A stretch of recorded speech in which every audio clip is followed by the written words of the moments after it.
Olá, começa agora o programa Trabalhador em Foco, esse programa que é uma realização do Movimento Sindical de Petrópolis através da união de diversos sindicatos que fazem com que eu tenha a oportunidade de levar para você aí de casa informações precisas e relevantes sobre o dia a dia de todos nós trabalhadores. No programa de hoje eu tenho o prazer de conversar com a Luísa Batista, que é presidenta da Federação Nacional das Trabalhadoras Domésticas. Eu estou gravando de Petrópolis, no Rio de Janeiro. Nossa entrevistada está em Recife, no Pernambuco, não é isso? Sim, boa tarde, Carla, boa tarde a todos e todas.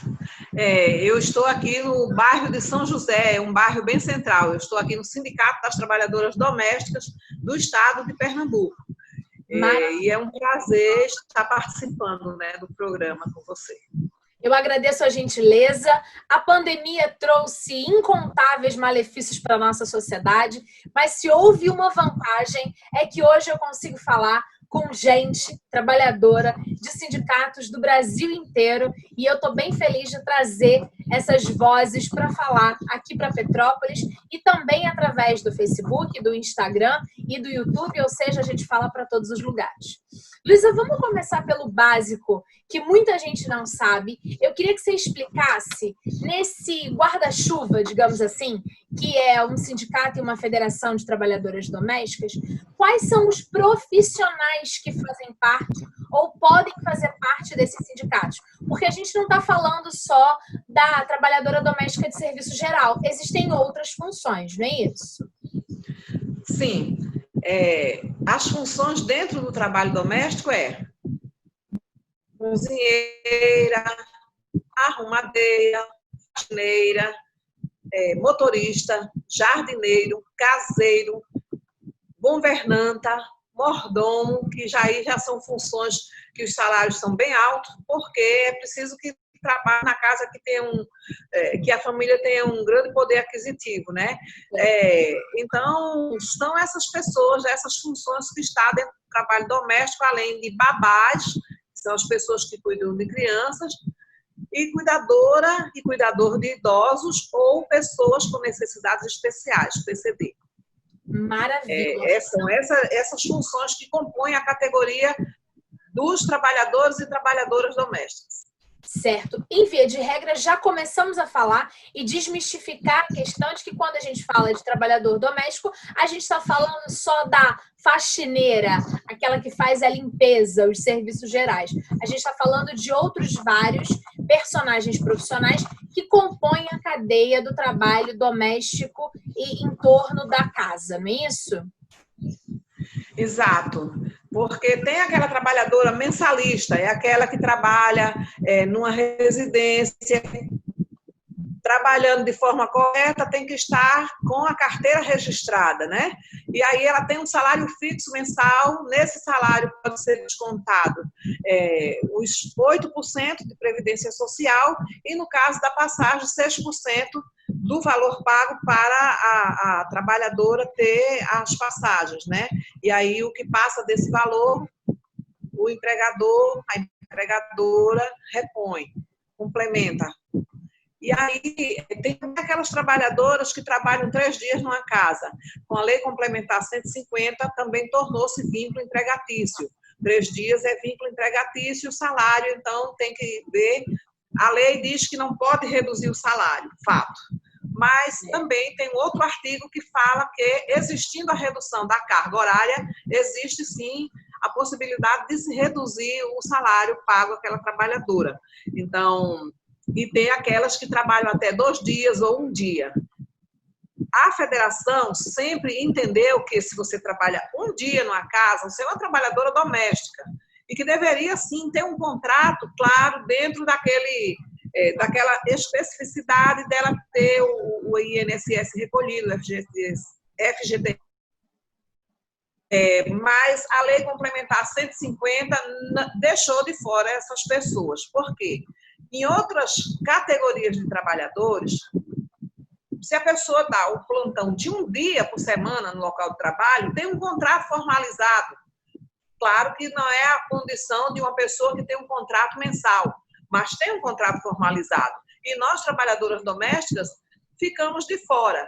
a federação entende que até um dia é trabalho doméstico e, assim, futuramente, né, porque nós não temos uma conjuntura favorável para pedir nada, né, no governo atual, mas futuramente é uma luta que a federação pretende sim, desculpa, a federação pretende sim pedir uma revisão nessa lei, porque seria mais uma forma, né, mais um item que a gente poderia igualar aos demais trabalhadores e trabalhadoras de outras categorias. E aí a equiparação seria que o que a gente está acostumado a ouvir falar como diarista, ou seja, aquela profissional trabalhadora doméstica que cuida da limpeza, da arrumação, às vezes da roupa e tal, não sei o quê, numa carga estabelecida, numa carga horária estabelecida num acordo entre as partes, ou seja, normalmente a dona de casa, né, a patroa, vamos colocar entre aspas esses termos, né, e essa trabalhadora, ela também teria que ter um contrato para regular e recolher esses encargos sociais, que são os benefícios para quando essa trabalhadora for se aposentar. É isso, exatamente, basicamente? porque a trabalhadora... É isso, basicamente, exatamente. Que a federação e todos os sindicatos que são filiados entendem que se houvesse essa possibilidade de registrar, fazer um contrato formalizado por até um dia de trabalho, isso ia garantir no futuro que a trabalhadora pudesse ter FGTS, né? Pudesse ter seguro-desemprego e pudesse também ter recolhimento previdenciário para garantir no futuro a aposentadoria dela. Certo. Então, a luta da FENATRAD, nesse momento, está um pouquinho parada, mas não está esquecida. Futuramente, a gente... É uma lástima a gente perceber também, né, que não adianta tentar lutar nesse momento, né? Vocês, enquanto federação, perceberam que nesse momento, nesse atual governo federal, as possibilidades de haver alteração com relação à lei que rege o trabalho das trabalhadoras domésticas, ele seria quase que inviável. A gente tem um governo de extrema-direita que não vai se preocupar com uma categoria que, para muita gente, é desvalorizada. É isso? É o posicionamento da federação tem a ver com isso? A gente tem... Exatamente. A federação e todos os sindicatos filiados, que a gente faz reunião. Nesse momento de pandemia, não. A gente não tinha como fazer reunião presencial. Certo. Mas antes dessa pandemia, até o mês de janeiro, a gente teve uma reunião presencial com toda a direção dos sindicatos e toda a direção da federação. A gente fez lá na Casa de Retiro Assunção, em Brasília. E aí a gente fez... Ana... Aí a gente fez o seguinte, a gente discutiu exatamente isso,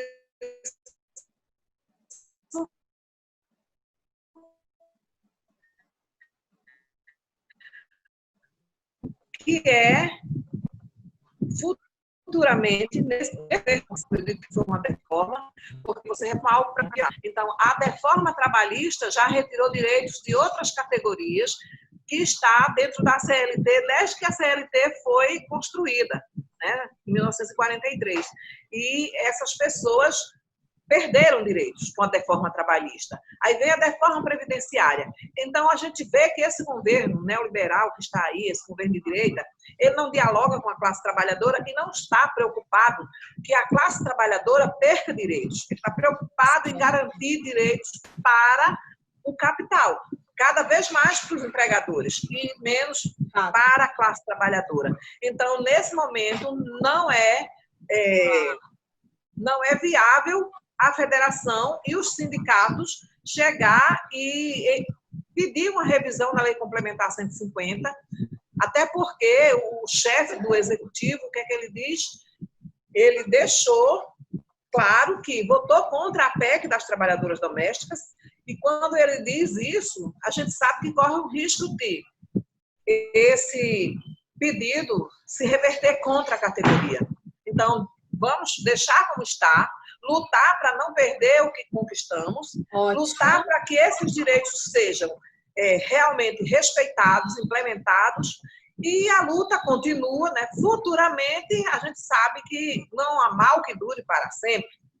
Então, vai chegar um momento que vai chegar um momento que a gente vai, sim, poder retomar o crescimento real, porque o crescimento real para um país não é só quando os bilionários, mesmo no momento de pandemia, como está aí, aumentaram seus lucros. O crescimento real é quando a mão de obra que realmente trabalha e que faz a riqueza e a economia desse país, o crescimento real é quando essas pessoas conseguem conquistar alguns direitos para ter uma vida digna.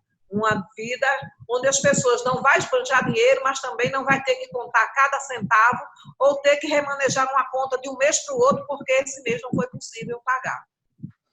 Verdade. Olha, Luísa, eu vou lhe dizer que eu estou extremamente feliz com a sua fala, porque eu comungo dessa opinião em que as pessoas e a sociedade e o governo deveriam entender que quando os trabalhadores estão bem remunerados, todo mundo se beneficia, porque todo o consumo é feito de forma integral e que a gente precisa, de uma vez por todas, tentar diminuir a desigualdade entre as pessoas no nosso país, não é? A gente estabelecendo que uma categoria profissional é mais ou menos do que outra, a gente continua mantendo o padrão da desigualdade, né? E nessa questão que tem a ver com o padrão da desigualdade, muito se falou e muito vem se falando na grande imprensa que as trabalhadoras domésticas perderam todas as suas atividades de uma hora para outra por conta da questão do isolamento. E aí, eu queria que você explicasse para o nosso telespectador como é que ficou a vida das trabalhadoras que eram mensalistas com carteira assinada, por exemplo. Bem, aquelas que trabalhavam com a carteira assinada e o empregador teve consciência, o que é que ele fez? Ele buscou, através da medida provisória 936, fazer o afastamento dessa trabalhadora. Comunicou ao Ministério da Economia e aí enviou os dados, né, de uma conta que ela deve apresentar para ele, e ele ficou nesses 1, 2 ou até 3 meses, ele não pagou o salário, ele não recolheu FGTS, nem Previdência, nem INSS, e a trabalhadora ficou em casa. Mas, infelizmente, as pessoas tendem a levar vantagem em tudo. E uma das denúncias que alguns sindicatos da federação recebeu é que o empregador, ele fez o afastamento da trabalhadora, né? Mas ela teve que continuar trabalhando, ou seja, ele fez a suspensão do contrato, não está recolhendo Previdência nem INSS. O governo pagou, né? O governo não, nossos impostos pagaram o salário da trabalhadora. Porque o governo não tem dinheiro, o dinheiro que ele tem é o que arrecada dos nossos impostos. Então, nossos impostos pagou o salário dessa trabalhadora, entendeu? Mas ele exigiu que ela fosse ao local de trabalho. Existem denúncias nesse sentido, pelo menos aqui no Sindicato de Pernambuco. E tem aquela questão da suspensão parcial, ou seja, o patrão paga um valor e o governo, com os nossos impostos, claro, deixando isso bem claro, ele complementa o restante.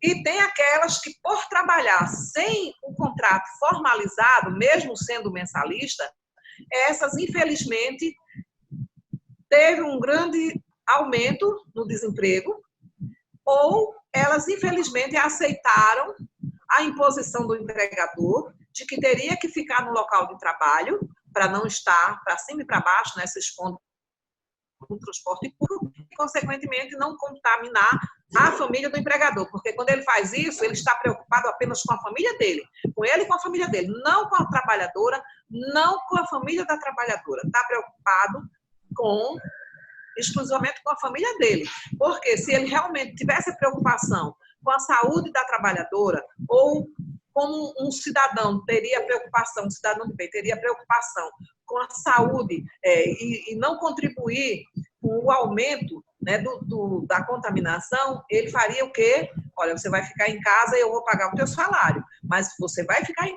casa. Você vai se resguardar para você não se contaminar e nem contaminar a tua família. Mas a maioria ou demitiu, porque não ia pagar para a trabalhadora ficar em casa, na cabeça dele ele está pagando para a trabalhadora ficar em casa, certo. Ou disse para ela, você quer continuar trabalhando, você vai ter que ficar aqui sem ir todos os dias para casa. Então ele não quer nem saber se a trabalhadora tem filhos, tem uma pessoa que também depende dela, nem nada. E por conta disso, né, dessa situação, aumentou muito o número de trabalhadoras desempregadas durante essa pandemia. Sem falar naquelas que não têm vínculo, que são só aquelas que prestam serviço por 1 ou 2 dias numa casa. Essas realmente, a maioria, perderam os postos de trabalho. Certo. Quando a gente fala das trabalhadoras com carteira assinada, existe toda uma regulamentação e aí a minha pergunta é, elas podem se filiar de que forma aos sindicatos e à federação? Como é que funciona isso na prática? Olha, o sindicato, ele filia a trabalhadora, sendo ela formalizada ou não. O sindicato também as diaristas, então? Sim, filiamos sim, se elas nos procuram e querem participar e querem contribuir com o sindicato, os sindicatos aceitam, porque elas pertencem à categoria. E outra coisa, a nossa categoria nunca teve o imposto sindical, né? Antes da reforma trabalhista, todo mundo sabe que anualmente as empresas descontavam o valor de um dia do salário de cada trabalhador para repassar para os sindicatos, centrais sindicais, Justiça e Ministério do Trabalho, né? Que não era só nas centrais e nos sindicatos que esse dinheiro ficava. Ele também contribuía com o poder público, Ministério e Justiça do Trabalho. Então, com a reforma trabalhista, isso foi retirado. O trabalhador que tem consciência que os direitos não caíram do céu, que nenhum parlamentar assinou porque é bonzinho, houve uma luta, houve pessoas que foram até lá, né, solicitar que fosse feito projeto de lei para aqueles direitos alcançar o trabalhador, então ele vai e permite que a empresa continue descontando, né, a mensalidade, né, aquela contribuição mensal que é, acho que 1 ou 2% do valor do salário, não sei bem porque a gente nunca teve isso. Infelizmente, nós, trabalhadoras domésticas, a nossa luta foi pautada no desafio de não termos recursos financeiros, na cara, na coragem, os movimentos sociais, os movimentos sindicais, os movimentos feministas, a própria Igreja Católica foi quem apoiou a nossa luta desde o início. E aí, essa luta, ela ultrapassou as fronteiras. A OIT, a Organização Internacional do Trabalho, começou a discutir o trabalho doméstico, tanto é que teve a aprovação da Convenção 89, em 2011. Então, é isso. Então, o trabalhador, quando ele quer se filiar ao sindicato, quando ele reconhece o valor que o sindicato tem na conquista do que ele tem, né, de direitos, ele simplesmente se filia ao sindicato. E aí a gente também tem essa questão que para nós trabalhadoras domésticas é difícil, porque não existe fiscalização. As empresas, quando o sindicato de outras categorias recebe uma reclamação, uma denúncia, tem o poder, o sindicato pode ir até aquela empresa, verificar aquela denúncia, o auditor fiscal chega, também vai verificar aquela denúncia. No caso do trabalho doméstico, a Constituição diz que lá é um ambiente inviolável. Então, por conta disso, só se o dono da casa permitir. E se a pessoa está irregular, é claro que não vai permitir. Então, a gente nunca teve acesso ao trabalho doméstico, aliás, à fiscalização, e os sindicatos nunca tiveram esse desconto em folha, nunca tivemos o imposto sindical, e tem a questão que a empresa, ela agrega um grande número de trabalhadores no mesmo local de trabalho. E nós, trabalhadoras domésticas, a gente é pulverizada, porque é uma em cada local de trabalho, no máximo 2 ou 3, se for uma família rica, que possa ter 2 ou 3 trabalhadoras ou trabalhadores domésticos na mesma residência. A não ser assim, é uma. Então, isso fica mais difícil ainda, dificulta ainda mais a gente buscar a conscientização dessas companheiras. Então, a conscientização no início se deu muito, porque como a gente não tinha FGTS, não tinha carteira assinada, essas coisas, e a vontade daquelas companheiras mais antigas ter esses direitos fez com que elas chegassem no sindicato. Hoje, depois dos direitos conquistados, né, todos os sindicatos apostariam que quando chegasse o FGTS, nós teríamos um grande número de trabalhadoras, né, filiadas ao sindicato. E foi exatamente o contrário. Como já tem os direitos aí garantidos em lei, mesmo quando o empregador não respeita, ela só busca o sindicato quando ela foi demitida. Aí é que ela busca o sindicato para, através do sindicato, buscar essa reparação na justiça. Certo. Então, a gente também tem um problema, que é o problema da conscientização da trabalhadora. A trabalhadora precisa entender que só vai conseguir mais direitos se fizer parte do sindicato, se agregar, porque sozinha ela não vai ter força, a relação nunca vai ser de força igual entre o patrão, a dona de casa e ela enquanto trabalhadora doméstica, e não adianta buscar só o sindicato quando o caldo já entornou, porque pode haver um momento que não haja mais sindicatos, porque não existe como custear essa estrutura se as trabalhadoras se perceberem com direitos já estabelecidos. E a gente sabe que direitos estabelecidos, até a página 37, como diria um jornalista colega meu, que a gente está vivendo agora um momento em que muitos direitos estão sendo suprimidos, sim, da nossa classe trabalhadora. Exatamente. Conforme eu já falei antes, a reforma trabalhista, né, ela foi planejada, executada, aprovada de uma forma a enfraquecer os sindicatos. Certo.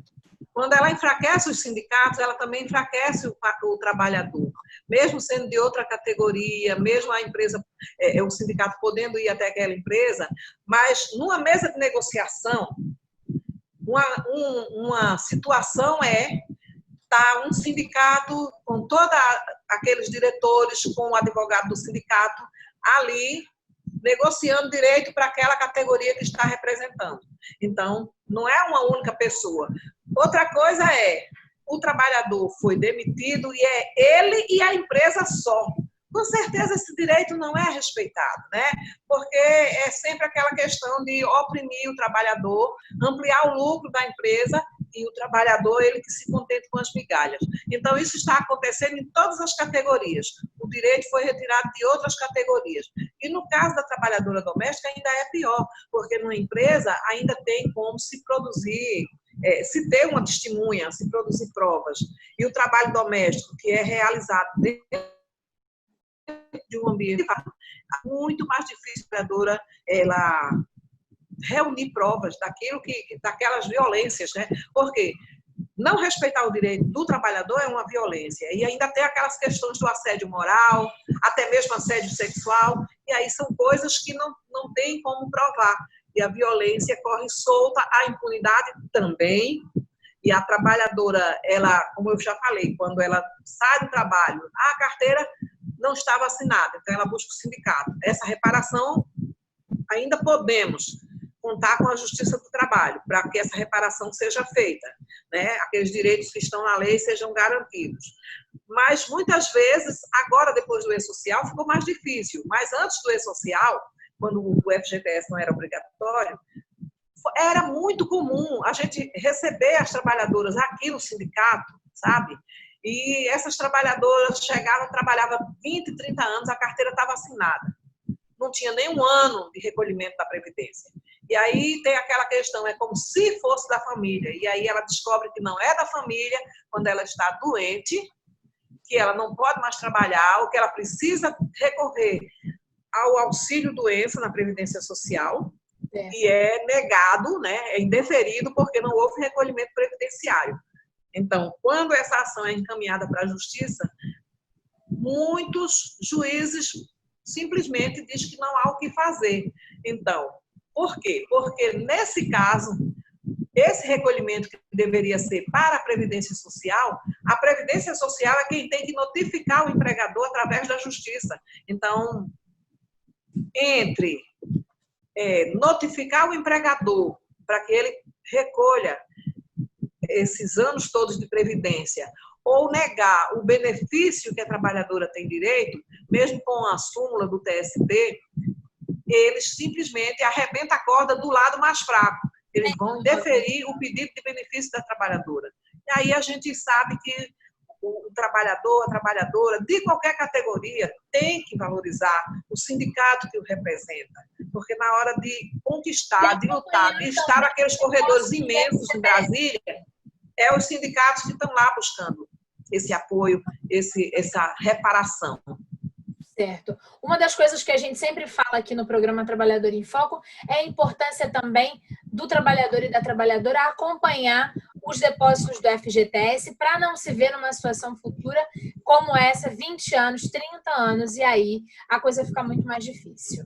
Luísa, a gente está chegando no final do programa, falamos muitas coisas, foi uma delícia, só mais um pouquinho, e aí eu queria que Só mais um pouquinho. É que eu gostaria de dizer o seguinte, essa questão do FGTS, para nós trabalhadoras domésticas, ela tem que acompanhar, mas a partir de outubro de 2015 para cá, porque quando foi aprovado, ele não é retroativo. Ele passou a ser obrigatório no 1º de outubro de 2015 para frente. Então, mas é importante que a trabalhadora acompanhe sim, porque se não está depositando, enquanto ela está com aquele vínculo naquela residência, ela tem como chegar e dizer, olha, meu FGTS não está sendo recolhido. E aí, vamos resolver isso, né? Então, agradeço, Carla, a você a oportunidade de dar voz à nossa luta, à nossa categoria, que é tão invisibilizada, mas isso está mudando, graças a Deus, já tem um bom tempo que a gente está aí na luta e a gente sabe que o cidadão de bem está respeitando os nossos direitos. A gente agora tem que buscar conscientizar aqueles que vai simplesmente deixando de lado, né? Obrigada. Luísa, para quem assistiu esse programa e esse nosso bate-papo e quer obter mais informações, vocês da federação têm plataformas digitais? Instagram, Facebook, site, que a gente possa indicar para a trabalhadora e para o trabalhador para ele obter informações? Tem sim. Nós temos a página no Instagram, temos uma página no Facebook, temos o site, que é o www.fenatrade.brasil.org e temos também o aplicativo Laudelina. Vai lá na loja.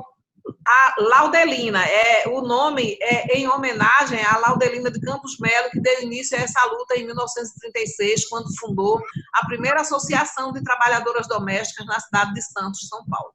Maravilha. Então, temos esse aplicativo Laudelina. Combinado. Isso, e no aplicativo tem o telefone de todos os sindicatos que compõem a Fenatrade. Maravilha. Luísa, mais uma vez, foi um imenso prazer conversar com você.